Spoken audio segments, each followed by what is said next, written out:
बिस्मिल्लाहिर्रहमानिर्रहीम। अस्सलाम वालेकुम स्टूडेंट्स। उम्मीद है आप सब खैरियत से होंगे। जी स्टूडेंट्स, तो आज हम बात करेंगे जिस टॉपिक पे, वो है difference between gerund and infinitive. तो जी, तो हमने इसमें ये देखना है कि what is gerund and what is infinitive, दोनों के दरमियान फर्क क्या है। और स्टूडेंट्स जो है वो इस चीज में थोड़ा सा कंफ्यूज हो जाते हैं कि जेरेंड जो है ये जब हम इसको अप्लाई करते हैं तो सेंटेंस में हम इसको अंडरस्टैंड कैसे कर सकते हैं, हम इसको हाईलाइट कैसे कर सकते हैं, हम इसको जो है वो किसी भी सेंटेंस में पॉइंट आउट कैसे कर सकते हैं। और उसके बाद इन्फिनेटिव आता है। इन्फिनेटिव को समझने के लिए कौन से ऐसे असूल हैं जिसके थ्रू हम किसी भी सेंटेंस को या अपनी बुक रीडिंग में या रीडिंग के दौरान जो है वो हम इन दोनों चीजों को, जेरेंड को और इन्फिनेटिव को, कैसे आइडेंटिफाई कर सकते हैं। तो जी, हम सबसे पहले जेरेंड की तरफ आएंगे। तो जेरेंड में स्टूडेंट्स सबसे पहले इसमें 3 पॉइंट्स लिखे हुए हैं जो कि डेफिनेशन की सूरत में है, यानी कि इसकी डेफिनेशन पहले दी हुई है और डेफिनेशन के में इसके 3 पॉइंट्स हैं। तो हम फर्स्ट पॉइंट को देखते हैं जो कि बेसिकली इसके ये 3 असूल हैं जो कि सेंटेंसेस में जब जेरेंड इस्तेमाल होता है तो फिर हम उन 3 असूलों को उस सेंटेंस में जिस वर्ड को हम हाईलाइट करना चाह रहे होते हैं, आइडेंटिफाई करना चाह रहे होते हैं, हम उस पर अप्लाई करके देखते हैं, ताकि अगर वो उस पर सही ठीक अप्लाई हो रहे होते हैं, ठीक है, वो तीनों पॉइंट्स, तो वो जेरेंड कहलाता है, वो वाला वर्ड। उसके बाद आप हम तीनों पॉइंट में से पहले पॉइंट की तरफ आते हैं। A gerund is a form of verb. ये एक फॉर्म है, यानी कि फॉर्म ऑफ वर्ब है, यानी कि वर्ब है जिसको, जो कि किसी भी सेंटेंस में इस्तेमाल होता है, ठीक है, which is ends in ING, जो कि एंड होता है आईएनजी पर,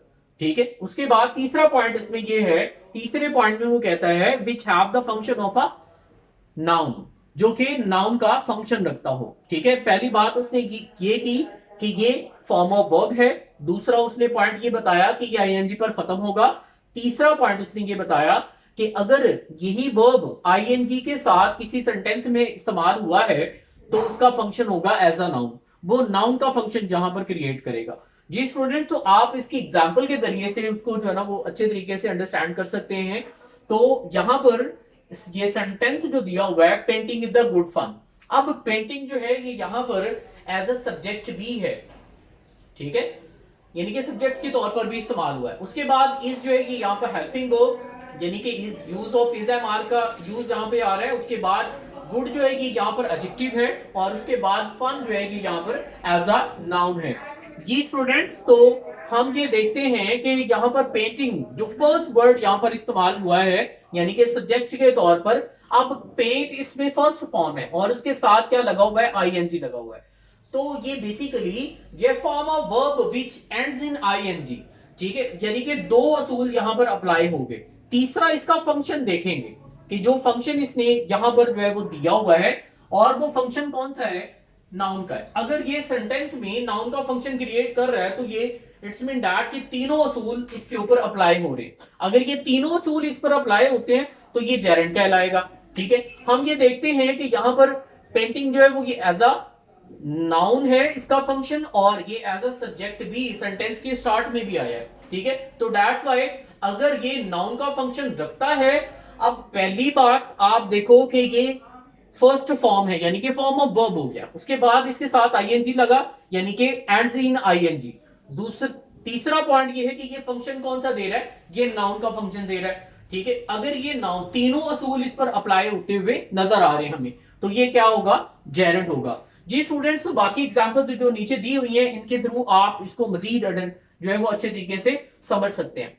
अब होता क्या है कि जब किसी भी सेंटेंस में जेरेंड इस्तेमाल होता है तो उस सेंटेंस के अंदर 2 वर्ब इस्तेमाल होते हैं, ठीक है। किसी भी सेंटेंस में हम 2 वर्ब इकट्ठे इस्तेमाल नहीं करते, लेकिन ये कि जब 2 वर्ब इकट्ठे किसी भी सेंटेंस में इस्तेमाल हो तो एक जो वर्ब होता है जो कि हेल्पिंग वर्ब के बाद इस्तेमाल होता है या फिर सब्जेक्ट के बाद इस्तेमाल होता है, ठीक है, तो वो एज अ मेन वर्ब होता है। जैसे कि ये एग्जांपल देखें आप कि we felt the plane shaking in the storm, यानी कि आप ये देखते हैं कि वी फेल्ट, वी जो है ये इसमें सब्जेक्ट है और फेल्ट जो है ये एज अ यहां पर मेन वर्ब है, ठीक है। और उसके बाद द प्लेन और शेकिंग, शेक और आईएनजी, यानी कि ये form of verb plus ING, ठीक है। तो यहां पर ये शेकिंग जो है वो एज अ नाउन है, यानी कि इसका फंक्शन एज अ नाउन है, दैट्स वाई यहां पर ये जेरेंड हो गया, ठीक है। उसके बाद सेकंड एग्जांपल देखिए, I have always disliked smoking. अब यहां पर देखें आप कि यहां पर दो वर्ब इकट्ठे इस्तेमाल हो गए। पहला जो है जो कि रेड फॉर्म में दिया हुआ है, तो ये एज अ सेंटेंस में मेन वर्ब के तौर पर है, और उसके बाद स्मोकिंग, स्मोक यानी कि फर्स्ट वर्ब और इसके साथ आईएनजी। तो यहां पर हम तीसरा पॉइंट इसमें ये देखेंगे कि ये इसका फंक्शन जो है वो एज अ नाउन है, दैट्स वाई यहां पर ये भी जेरेंड होगा जी स्टूडेंट्स। तो उसके बाद थर्ड पॉइंट की तरफ आते हैं हम।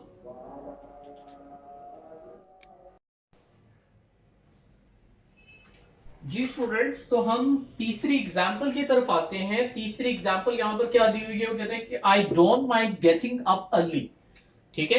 तो यहां पर ये जो रेड फॉर्म में है, यानी कि जिसको रेड के साथ हाईलाइट किया हुआ है, माइंड, माइंड यहां पर जो है वो एज अ वर्ब यूज हुआ है, ठीक है। जब आप देखते हैं कि ये हेल्पिंग वर्ब के बिल्कुल बाद है, तो ये एज अ वर्ब है, इसका function as a main verb है, ठीक है। तो इसके बाद जो सेकंड वर्ब यानी कि फर्स्ट फॉर्म प्लस आईएनजी है, तो इसका फंक्शन यहां पर एज अ नाउन है। तो दैट्स वाई ये वाला वर्ब जो है ये एज अ नाउन इस्तेमाल हुआ है यहाँ पे, ये जेरेंड है, ठीक है। उसके बाद फोर्थ एग्जांपल में आप देखें, इसमें ये दिया हुआ है कि इफ अ रैश अपीयर्स। अब आप अपीयर्स को जब देखते हैं तो जो कि रेड में उसमें हाईलाइट किया हुआ है, तो ये भी वर्ब है, ठीक है, यानी कि ये एक अलग क्लॉज बनता है। और उसके बाद सेकंड क्लॉज में स्टॉप यूजिंग द ऑर्नामेंट। अब स्टॉप, यहां ये सेकंड क्लॉज जो है ये भी वर्ब से स्टार्ट हो रहा है, ठीक है। और उसके बाद यूजिंग जो है ये भी फर्स्ट फॉर्म प्लस आईएनजी, जो कि यहां पर नाउन का फंक्शन कन्वे कर रहा है, और ये यहां पर जेरेंड कहलाएगा जी स्टूडेंट्स। तो उम्मीद है आपको इन पांचों एग्जांपल्स के जरिए से आपको जेरेंड की अच्छे से समझ आ गई होगी। तो उसके बाद हम देखते हैं इन्फिनेटिव। तो व्हाट इज इन्फिनेटिव, इन्फिनेटिव क्या होता है। तो स्टूडेंट्स, इन्फिनेटिव जो है जब किसी भी सेंटेंस में इस्तेमाल होता है, तो उसमें हमने इसके दो असूलों को ध्यान में रखना होता है, ठीक है। फर्स्ट थिंग ये है, फर्स्ट असूल ये है to start with to plus first form, ठीक है। किसी भी सेंटेंस में अगर ये इस्तेमाल होगा, तो सेंटेंस में टू दिया होगा और उसके बाद फर्स्ट फॉर्म होगी, यानी कि फर्स्ट वर्ब इस्तेमाल होगा। यानी कि फर्स्ट वर्ब से पहले अगर टू आ जाए किसी भी सेंटेंस में, तो वो इन्फिनेटिव होता है, ठीक है। उसके बाद इन्फिनेटिव जो है जब हम इसको देखते हैं, तो इसमें भी यही जो है वो कंडीशन अप्लाई होती है कि इसमें भी जो है ना वो एक मेन वर्ब दिया होता है, और उसके बाद ये टू प्लस फर्स्ट फॉर्म वाली सिचुएशन आ जाए, तो हम इसको इन्फिनेटिव कैसे कहेंगे। अब मैंने आपको ये असूल बता दिया कि टू प्लस फर्स्ट फॉर्म हो तो वो इन्फिनेटिव होगा, लेकिन उसके बाद हमें इन्फिनेटिव का फंक्शन जो है वो भी जानना बहुत जरूरी है कि इन्फिनेटिव जो है वो काम कैसे करता है किसी भी सेंटेंस में। इसके इस्तेमाल होने का पर्पस क्या है, इसके इस्तेमाल होने का पर्पस या इसके इस्तेमाल करने का पर्पस ये है, यानी कि इसका फंक्शन क्या है, has the function of a noun. कि इन्फिनेटिव भी किसी भी सेंटेंस में जब इस्तेमाल होगा, तो वो जो है वो नाउन का फंक्शन क्रिएट करेगा। जैसे कि जेरेंड का फंक्शन भी जो है वो एज अ नाउन था, और इन्फिनेटिव का फंक्शन जो कि अब हम पढ़ रहे हैं, इसका भी फंक्शन एज अ नाउन ही है, ठीक है। लेकिन अब उसके बाद आप एग्जाम्पल्स को देखें, तो यहां पर एग्जाम्पल में you are free to go, ठीक है, टू योर होम। अब आप जब आप इस एग्जाम्पल में ये देखते हैं, तो यहां पर टू प्लस फर्स्ट फॉर्म यानी कि गो फर्स्ट वर्ब के तौर पर है, और फर्स्ट फॉर्म से पहले टू है, ठीक है। तो टू यानी कि ये प्रपोजिशन हो गई, और उसके बाद टू के बाद फर्स्ट वर्ब इस्तेमाल हो गया, फर्स्ट फॉर्म इस्तेमाल हो गई। तो ये क्या हो गया, पहले असूल के ऊपर ये पूरा उतर रहा है। दूसरा असूल उसने ये बताया है कि इसका फंक्शन जो है वो एज अ नाउन होना चाहिए, ठीक है। तो यहां पर इसका फंक्शन जो है वो एज अ नाउन ही है, ठीक है। तो जब इस पर दोनों असूल इन्फिनेटिव के जो तीन दोनों रूल जो हैं वो जब इसके ऊपर अप्लाई हो रहे हैं, तो ये इन्फिनेटिव कहलाएगा, ठीक है। उसके बाद आप इसको मजीद अंडरस्टैंड कर सकते हैं कि यानी कि नोट की सूरत में वो कहता है कि sometime infinitive is used without to, ठीक है, इन दिस सेंटेंस, कि समटाइम ऐसा भी होता है कि इन्फिनेटिव जो है किसी भी सेंटेंस में इस्तेमाल तो हो रहा होता है लेकिन उससे पहले टू नहीं होता, ठीक है, तो उसको हम एग्जाम्पल के जरिए से समझेंगे, ठीक है। यहां पर आप देखें कि ही मेक पीपल वर्क, ठीक है, तो यहां ही मेक्स, तो ये यहां पर ये देखें कि सब्जेक्ट के बाद वर्ब इस्तेमाल हुआ है, तो ये मेन वर्ब है, और उसके बाद पीपल यानी कि नाउन है, ठीक है, और उसके नाउन के बाद जो है वर्क, ये भी क्या है, ये भी वर्ब है, ठीक है। तो एक सेंटेंस में दो वर्ब इस्तेमाल हो गए, ठीक है, एक सेंटेंस में दो इकट्ठे वर्ब इस्तेमाल नहीं होते, ठीक है। तो हम जो सेकंड वर्ब है उसको हम यहां पर जो है इसका फंक्शन देखेंगे, फंक्शन इसका जो है वो एज अ नाउन है, ठीक है, और ये चूंकि इंफिनिटिव कहलाएगा, ठीक है, सेकंड वाला वर्ब जो है ये इंफिनिटिव के तौर पर एज अ नाउन इस्तेमाल हुआ है यहाँ पे। जी स्टूडेंट्स, उसके बाद नेक्स्ट एग्जांपल की तरफ हम आते हैं, where did you learn to speak French, ठीक है। अब यहां पर लर्न जो है जो कि रेड फॉर्म में दिया हुआ है स्टूडेंट, तो ये यहां पर यू जो है यहां पर सब्जेक्ट है, और सब्जेक्ट के बाद जो है ये मेन वर्ब इस्तेमाल हुआ है, लर्न जो है ये मेन वर्ब है, ठीक है, और उसके बाद टू स्पीक यानी कि इसके बाद टू और उसके बाद स्पीक यानी कि टू प्लस फर्स्ट फॉर्म, ठीक है, तो यहां पर टू प्लस फर्स्ट फॉर्म पहला रूल अप्लाई हो गया और इसका फंक्शन जो होगा वो एज अ नाउन होगा, ठीक है। तो यानी कि इस एग्जांपल में दोनों इन्फिनिटिव के रूल अप्लाई हो रहे हैं, तो दैट्स व्हाई टू स्पीक ये यहां पर इन्फिनिटिव है, एज अ नाउन इस्तेमाल हुआ है। उसके बाद नेक्स्ट एग्जांपल देखें आप कि we had learn, which learn, which love to come with you, यानी कि लव जो है ये भी यहां पर एज अ मेन वर्ब है, और उसके बाद टू इस्तेमाल हुआ है, और टू के बाद कम जो है ये फर्स्ट फॉर्म है।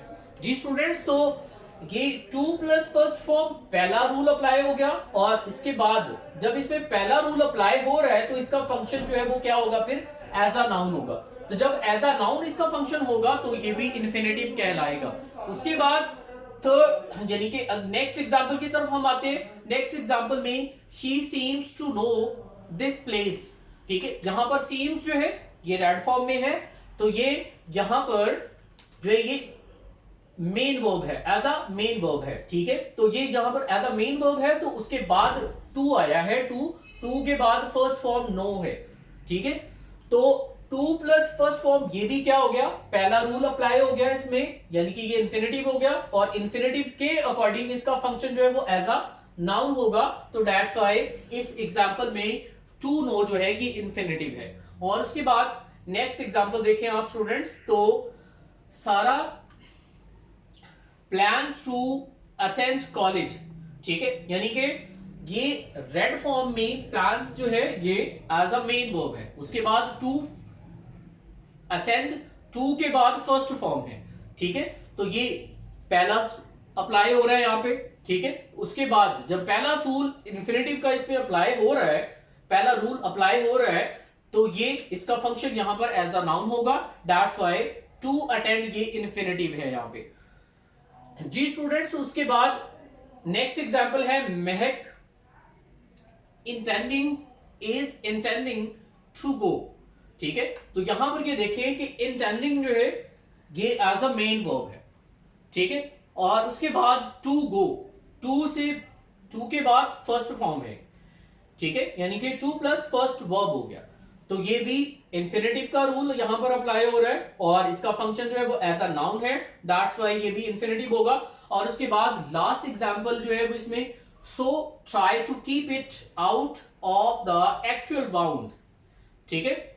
तो जी स्टूडेंट्स, तो यहां पर ये ट्राई जो कि रेड फॉर्म में है ये फर्स्ट वर्ब है, और उसके बाद to keep, to plus first form, ठीक है, तो यहां पर इंफिनिटिव का पहला रूल अप्लाई हो रहा है। जब पहला रूल इस पर इंफिनिटिव का इस्तेमाल हो रहा है या अप्लाई हो रहा है, तो हम इसका फंक्शन जो है वो एज अ नाउन यहां पर देखेंगे, और ये उस इन दोनों पॉइंट्स के लिहाज से दोनों रूल्स के लिहाज से ये भी इन्फिनेटिव है यहाँ पे। जी स्टूडेंट्स, तो मैंने जेरेंट के रिलेटेड तकरीबन 5 एग्जांपल्स इस्तेमाल किए हैं, और उसके बाद आप जब इन्फिनेटिव की तरफ आए हो तो इन्फिनेटिव में मैंने जो है वो ज्यादा एग्जांपल्स का यूज किया है, यानी कि 6 इस साइड पे है और 2 इस साइड पे एग्जांपल्स, यानी कि 8 एग्जांपल्स मैंने जो है वो इन्फिनेटिव के लिए इस्तेमाल की हैं, ताकि स्टूडेंट्स जो है वो इसके कॉन्सेप्ट को अच्छी तरह समझ सके और बार बार जो है वो डिफरेंट एग्जांपल्स में इन दोनों रूल्स का इस्तेमाल करते हुए इन्फिनेटिव के कॉन्सेप्ट को जो है वो अच्छी तरह जो है वो अंडरस्टैंड कर सकें।